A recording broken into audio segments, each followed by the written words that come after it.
Idea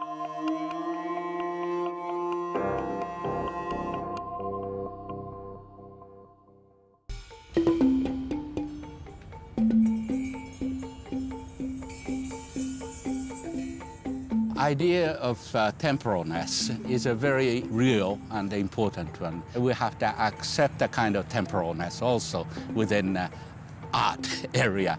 Our experience is the most important part, not the material of permanentness.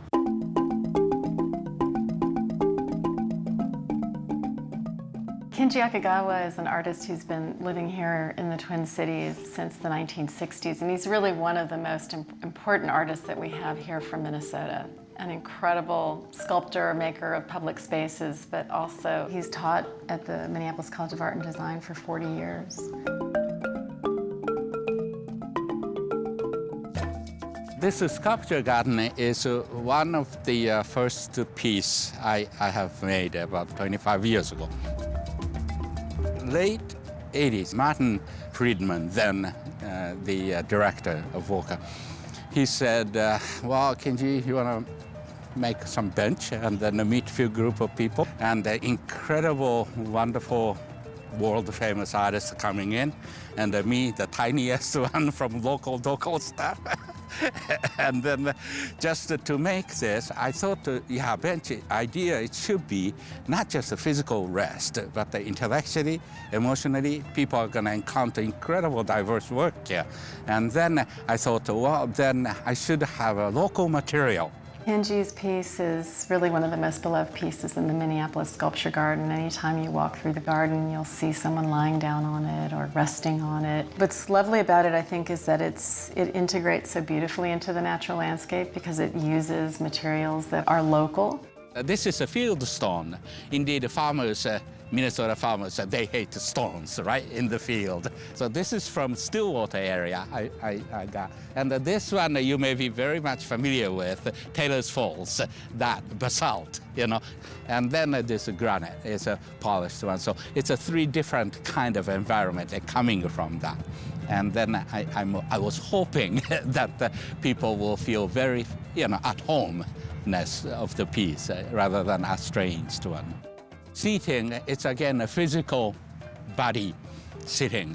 And then with ages and then our decay, I think again sense of life it gives, not permanent life, but this is part of our dwelling. And the bird pooped, and the bird has been invited also to play around or sit around here. So. And she's always open that nature and humanity may overtake, and that's okay. His generosity allows that to be a part of his practice.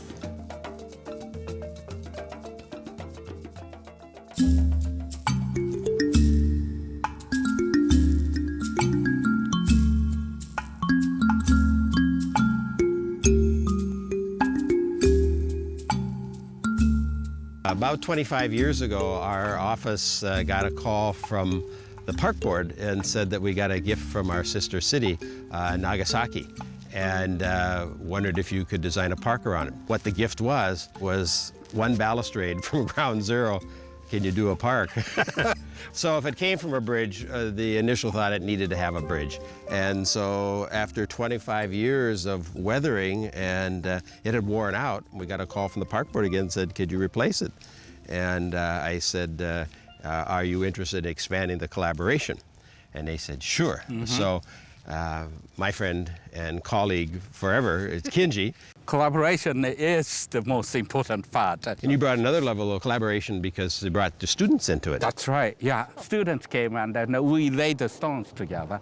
And then it's a wonderful assistance from MCAD students, as well as volunteers of this Peace Bridge group. Community-based art, it's quite different from history-based art. It's to produce this one, the process, integrity in the process it has to have. It's not the end product of bridge, but the process of making the bridge makes community also.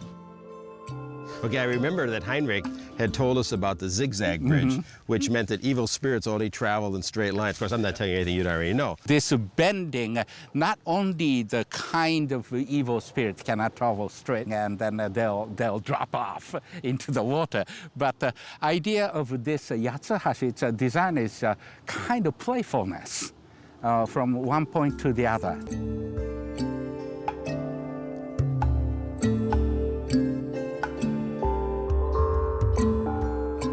I love the site, and then within this very quiet and wonderful, environment right in the city. I think a lot of people don't realize that this has now been declared an international peace site. Congratulations.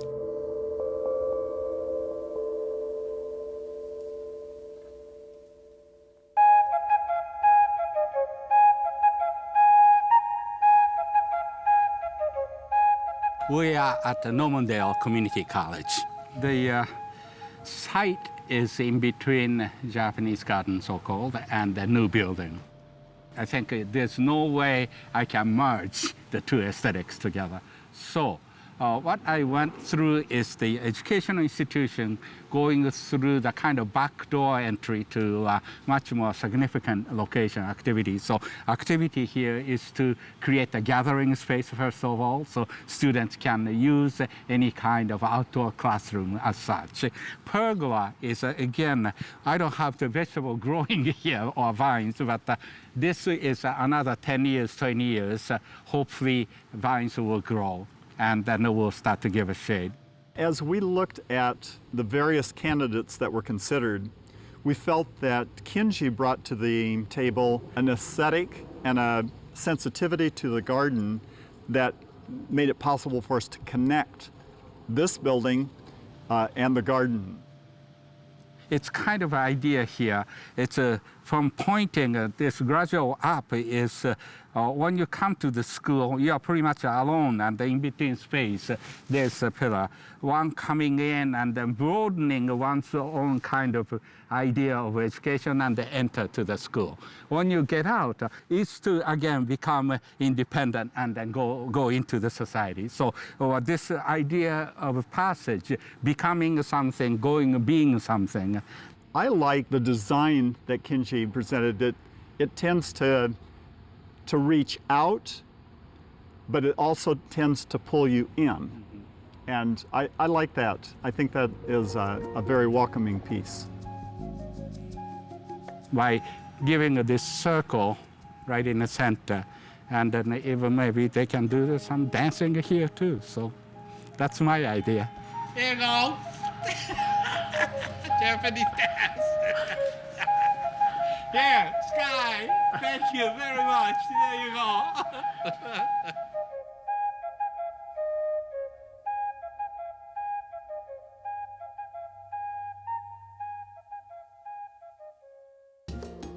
Minnesota Original is made possible by the State Arts and Cultural Heritage Fund and the citizens of Minnesota.